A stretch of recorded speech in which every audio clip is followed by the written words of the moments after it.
Ay, para alamin ko lang status ng aking pensyon. Eh, nagalit pa nga yung anak ko eh. In-advise niya ako, Papa, karapatan mo, malaman mo. Karapatan mo pumunta sa kampo. Ngayon, kung ayaw kang papasukin, ano ang basis nila? Yun ang tanong. Basis. Ako ba'y terorista? Ako ba'y kriminal? O ano? So, yun. Dagdag ko lang yun. Baka may iba pa tayong pag-uusapan, attorney. Pero maganda yung sinabi na attorney, ha? Kasi ngayon ko lang yung, although alam ko yun, alam natin yun, pero yung specific at may mga basihan doon katungkol sa nangyayari noong August, ay at least narinig natin ngayon to recall with yung mga nangyari nakaraan. Okay, attorney? Kaya nga nakakatakot eh, nung si Marcos Sr., yung ama, nung may sakit siya, malubha yung sakit niya, at hindi alam ng tao kung ano sino yung nagpapatakbo ng Malacanang. Bigla natin mababalitaan na pinatay na yung kalaban sa politika ng nakaupo sa Malacanang. Kahit hindi si Marcos mismo ang may gawa nun. Alam naman natin yan, after more than 39 years of history, after more than 4 decades, alam naman natin na hindi si Marcos Sr. ang nagpapatay kay Ninoy. Ang mastermind. Meron na nasa paligid lang. So, kaya napakahalaga na malinaw, transparent tayo, ano talaga yung kalusugan ng ating Pangulo. Baka history might repeat itself. Baka may lumagpas ng 1 linggo, nandoon pa rin sa hospital si Bongbong. Hindi natin alam na yung nagpapatakbo pala ay si yun o yan. Yung mga bumubulong sa kilid-kilid. Baka namamali na tayo. Oo. Tapos meron silang tirahin at yung benta mapupunta kay Bongbong. Oh, yun ang masaklap. Kaya ako, nananawagan ako sa Armed Forces at saka sa Department of Health ay tugunan nyo yung responsibility sa taong bayan na ipaliwanag nyo ano ba talagang kalagayan ng Pangulo natin. So, sana magising ang Armed Forces at saka ng Department of Health dahil obligasyon niya yan. Kaya nga sabi ko sa dati kong mga kabaro, ako nananawagan, wag lang niya i-focus sa akin kasi ako, mula pa nung nasa serbisyo ako, galit ako sa magnanakaw.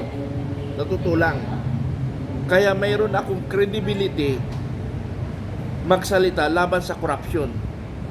Dahil una pa man lang naging kaaway ako. Ito mahirap attorney, no?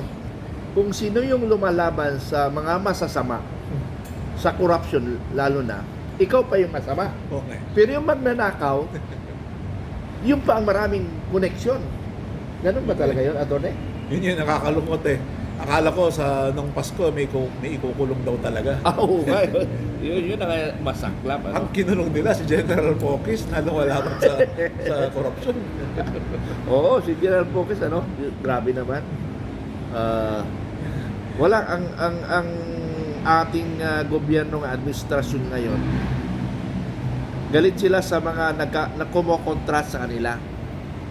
Pero yung ginagawa nila, alam mo sa totoo lang, Pangulong Marcos, na sinuportahan kita ng more or less 6 million ayon sa aking mga nasa baba, sana naman tuparin mo kahit papaano yung sinasabi mo na yung kayamanan ng mga Marcos ay ipamahagi mo. Kaya nga ako nagpursige na sinuportahan ang Pangulong Marcos kasi malalagay sa history na ako sa isa ako sa malalagay sa history na nagmudmod ng kayamanan ng Marcos kasi nga marami naghihirap na Pilipino eh. Kaya masayang-masaya ako. Kaya nga lang, problema, budol pala. Attorney, ano palagay mo doon? Oo nga kung nakikinig, kung itong video na to o itong episode ng YouTube na to makakarating sa kinauukulan o maipaabot sa ating Pangulo habang siya nagpapagaling, subukan niya kaya yung ginawa ng kanyang ama. Ang first quarter storm. Ang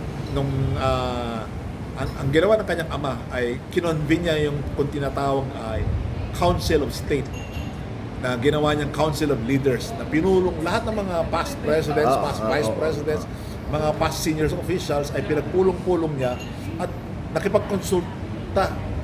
Nag-consult siya sa mga the wisdom of the ages, no? So yung meron po tayong executive order na buhay pa hanggang ngayon. Oo. Manawagan ka, i-convene mo yung Council of State. At pag-usapan nyo ano ang pwedeng gawin para maisalba natin itong bansa natin na medyo lumulubog na talaga.